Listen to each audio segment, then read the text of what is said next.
Good morning to all of you students. आज हम आप लोगों के सामने एक टॉपिक एक electric field due to dipole at equatorial point discuss करेंगे। जो इलेक्ट्रिक फील्ड होता है डायपोल के द्वारा एट इक्वेटोरियल पॉइंट पर कितना लगाया जाता है, आज हम ये जानेंगे। Electric field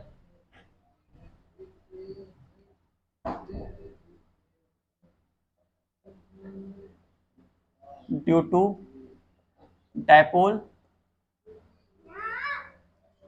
electric field due to dipole at equatorial point.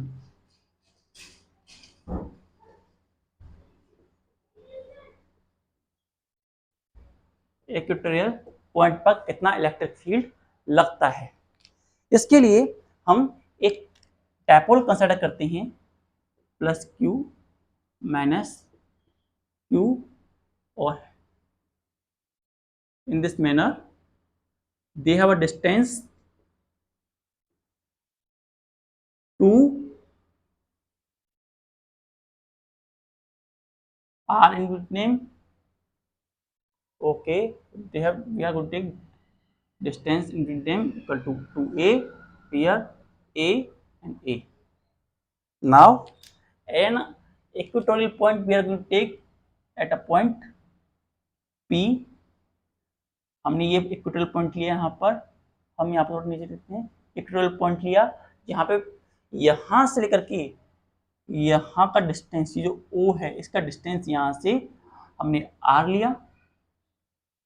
यहाँ पर पॉइंट P पर हमारा चार्ज रखा हुआ है, और यहाँ से यहाँ तक का डिस्टेंस और यहाँ से यहाँ तक का डिस्टेंस हम फाइंड आउट करेंगे। इन दोनों के बीच का डिस्टेंस है पॉइंट, ये हमारी A है, ये हमारा B है, और ये हमारा P है जिसपे +1 पॉजिटिव चार्ज है।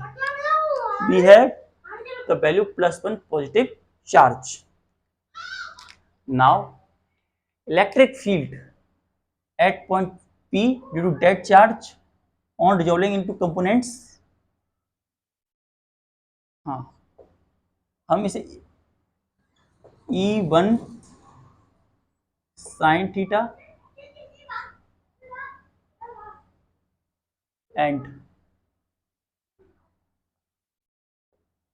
E1 cos थीटा, वो दोनों चार्ज पॉजिटिव कैसे होगी, यहाँ negative.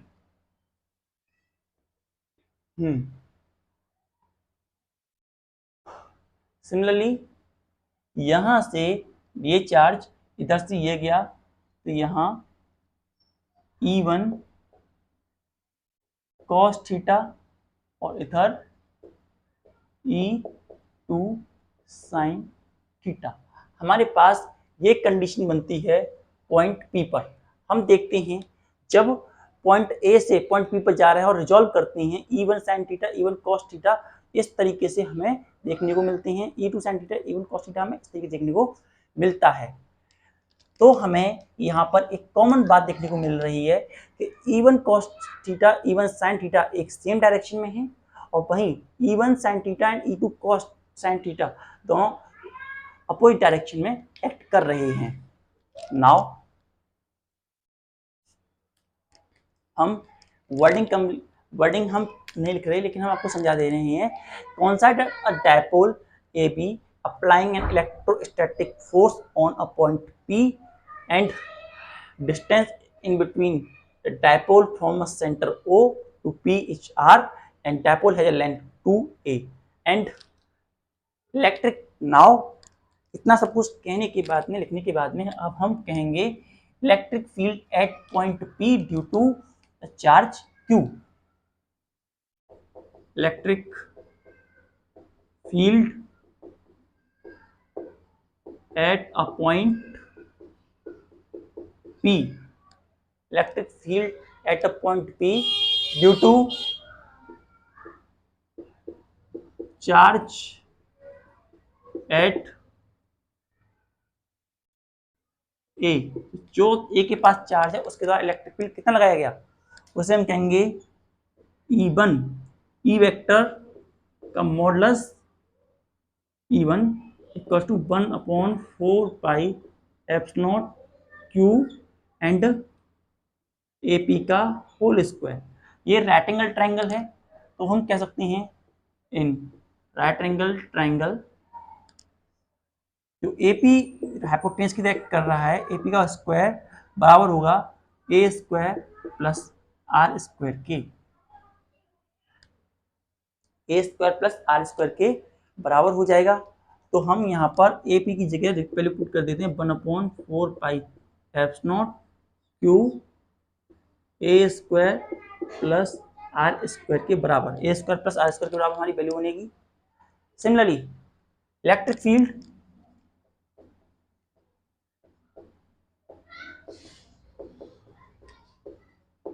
Eight point P, electric field P point पर ड्यू टू B के द्वारा कितना लगता है, क्या यहां हम देखते हैं। We have E2 vector that is equal to 1/4 pi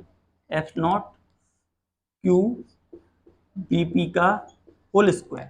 BP की वैल्यू भी सेम ही रहेगी, BP भी हमारा सेम वैल्यू देगा A square plus R square के बराबर। सो E2 वेक्टर की वैल्यू हमारे पास बन जाती है 1/4 pi Q A square plus R square के बराबर हमारी वैल्यू बनती है। Now on resolving the vector into its component, we come to know sin theta component is equal and opposite, hence it get cancel out। हाँ, जो sin theta component है वो equal and opposite होता है और वो कैंसिल आउट हो जाता है। So electric field at point P is only due to the cos components. हाँ, तो हम कह सकते हैं on resolving the vector into its components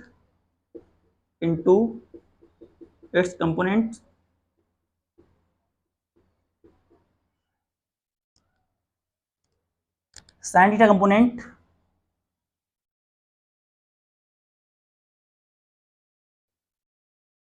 are equal and opposite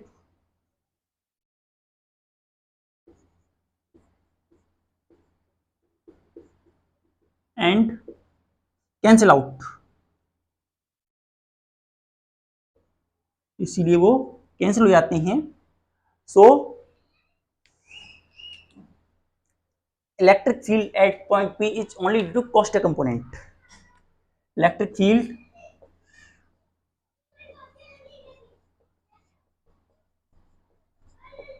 eight point P is only due to cos theta component. cos theta component की वजह से ही जितना भी इलेक्ट्रिक फील्ड लगेगा। तो हम कह सकते हैं E vector modulus equals to E1 cos theta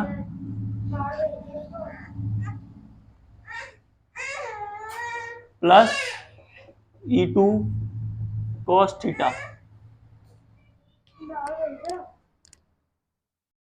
तो हमारे पास ये वैल्यू बनती है। नाउ हम जिस वैल्यू के जानते हैं, सॉल्व करने पर हमने देखा दोनों चार्ज इक्वल अपोजिट है। चार्ज भी हमारा E1 जो है बराबर होता है E2 के। E1 एंड E2 बराबर हैं E के।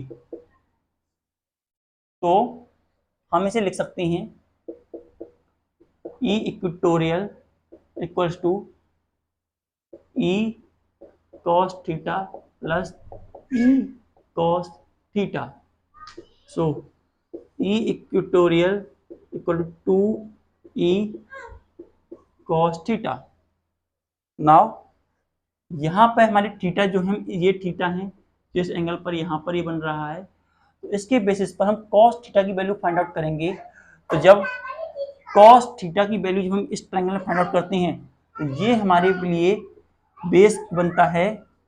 कॉस थीटा की वैल्यू जब फाइंड करते हैं तो ए, और ये हाइपोटेन्यूस जो होता है a square plus r square, तो under root a square plus r square के बराबर कॉस थीटा की वैल्यू मिलती है बेस अपॉन हाइपोटेन्यूस करने पर। नाउ ई इक्वेटोरियल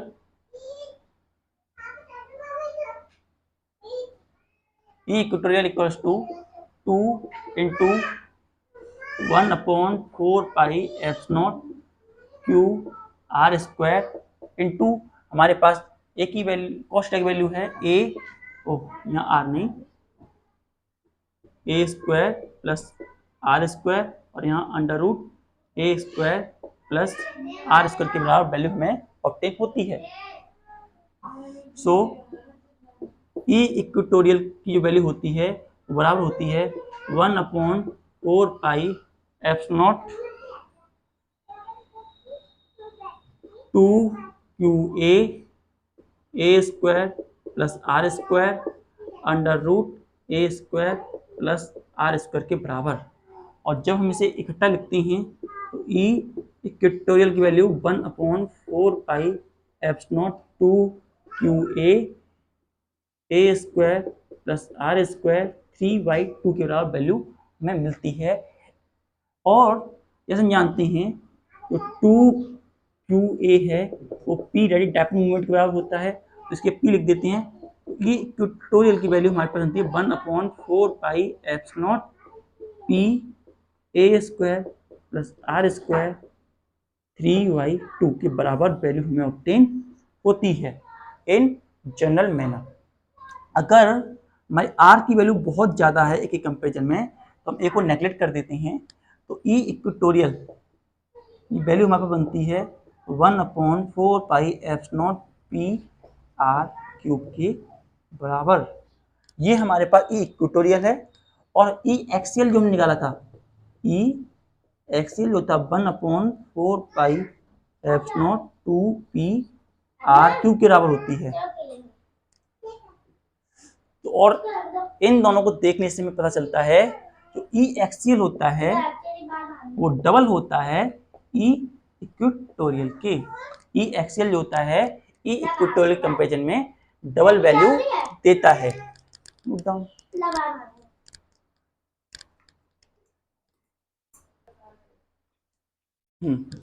अब हमने जाना electric field eight axial point. अब हम जानेंगे electric field eight any general point. हम किसी भी जनरल पॉइंट पर इलेक्ट्रिक फील्ड निकालना चाहते हैं तो किस प्रकार से निकाल सकते हैं। So electric field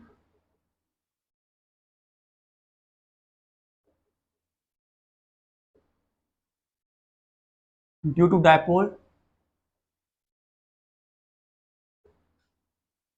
eight any general point, electric field of dipole at any general point. तो जनरल पॉइंट को समझने के लिए सपोज कीजिए ये हमारे पास डायपोल है ए एंड बी। हम यहाँ इस पॉइंट को ए मानेंगे, यहाँ से हम किसी पॉइंट को के लेंगे और यहाँ पर इस तरीके से लेते हुए रिजल्टेंट वेक्टर हम यहाँ ये मानेंगे। ये हमारा के पॉइंट है, ये हमारा ए डैश A1 डैश या B1 डैश, और ये हमारे पास है B, okay, A2 dash and B2 dash. ये हमारे पास ये एक्सियल की फॉर्म में वैल्यू बन रही है कि अगर A1 और B1 को देखें और इसके पास लेके जाएं तो ये हमारे पास एक्सियल की वैल्यू बन रही है। और वहीं अगर हम इसको इसके रेस्पेक्ट में देखें तो हमारे पास ई इक्वेटोरियल की वैल्यू बन रही है। ई इक्वेटोरियल की वैल्यू बन रही है और रिजल्टेंट ई हमें यहाँ से ऑब्टेन होगा। तो हमारी जो ई एक्सियल है वो हम देख रहे हैं कॉस थीटा कंपोनेंट में है और ये हमारे पास E equal sine theta component में है और तब हमें रिजल्टेंट वेक्टर ऑब्टेन हो रहा है। इसमें कोई हाँ, अब देखते हैं ई एक्सियल की वैल्यू। ई एक्सियल जो हमें मिल रही है कॉस क्या मिल रही है, ई एक्सियल कॉस थीटा हमने लिख दिया, ई एक्सियल कॉस थीटा जो हमारे पास एट पॉइंट इन के डायरेक्शन है। नाउ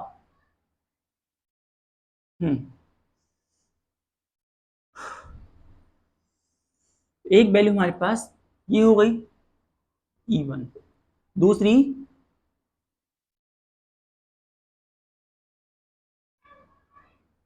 E1 ई इक्वेटोरियल साइन थीटा की कंपोनेंट में जा रही है, E2 साइन ये साइन थीटा कंपोनेंट में जा रही है। अब ई एक्सियल इक्वेटोरियल की वैल्यू हमारे पास ये है तो इन्हें हम पुट कर देंगे तो E1 की वैल्यू हमारे पास हो जाएगी 1/4 pi epsilon 2p r cube cos theta. Simple है, हमने ई की वैल्यू यहां पुट कर दी, cos थीटा उसके कंपोनेंट में था। Now sin theta E2 equals to 1/4 pi epsilon p r cube sin theta के अलावा वैल्यू। नाउ रिजल्टेंट ई जो हमें मिलेगा, ई मिलेगा अंडर रूट ऑफ E1 का होल स्क्वायर और अंडर रूट ऑफ E2 का होल स्क्वायर के बराबर। सो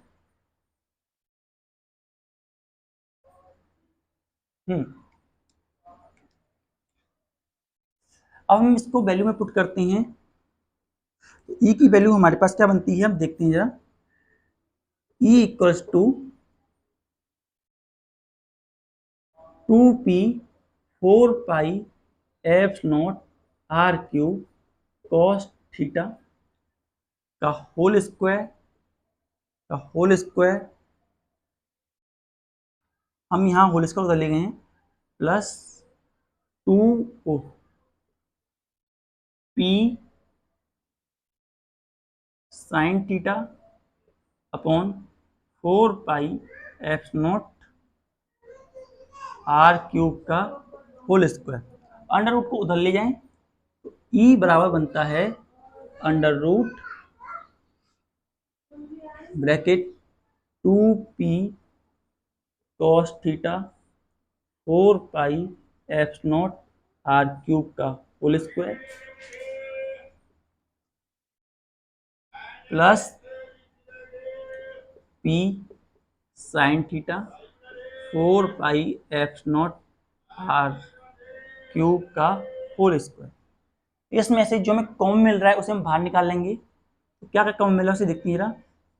ई इक्वल्स टू हमें कॉमन मिल रहा है p और मिल रहा है and 4 pi F not are cube का होल स्क्वायर हमें दोनों में कॉमन मिल रहा है तो हमने कॉमन निकाल लिया। तो बचा क्या, 2 cos थीटा का whole square plus sine square theta bracket में यहाँ ये बचा और ऊपर में अंडर रूट, स्क्वायर से स्क्वायर कैंसिल तो ये पूरा ही बाहर निकालेगा। तो ई की वैल्यू हमारे पास बनती है p 4 pi F not are cube under root 4 cos square theta plus sine square theta. Now E equals to P 4 pi F naught under root 3 cos square theta plus 1 and एक sine theta cos term लेंगे तो यहाँ बचता है plus cos square theta plus sine square theta जिसकी value 1 के बराबर होती है। सो हमारी ई की वैल्यू जो बन जाती है वो आती है p 4 pi eps not are cube under root 3 cos square theta plus का 1। ये वैल्यू हमें ऑब्टेन होती है फॉर एनी जनरल पॉइंट। किसी भी जनरल पॉइंट के लिए हमें हमारी ये वैल्यू ऑब्टेन होती है। Note it down.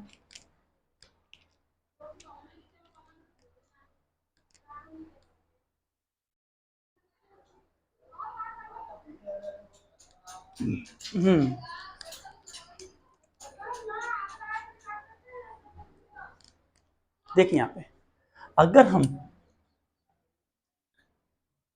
E actual की वैल्यू निकालें इस फॉर्मूले से, तो मतलब क्या है, थीटा की वैल्यू 0 होगी। तो 1/4 pi eps nought 2 P R cube under root 3 cos 0 की वैल्यू 1 होती है प्लस 1, तो 1/4 pi eps nought 2 P R cube के बराबर। वहीं इक्वेटोरियल के लिए थीटा की वैल्यू 90 होती है और कॉस 90 की वैल्यू इक्वेटोरियल कंडीशन में P 4 pi eps not are cube under root cos की वैल्यू 0 होगी, 1 बचा, तो ई equatorial P upon 4 pi eps not are cube के बराबर वैल्यू बनती है। इस तरीके से हम एक फॉर्मूले से सारी वैल्यू पिक आउट कर लेते हैं।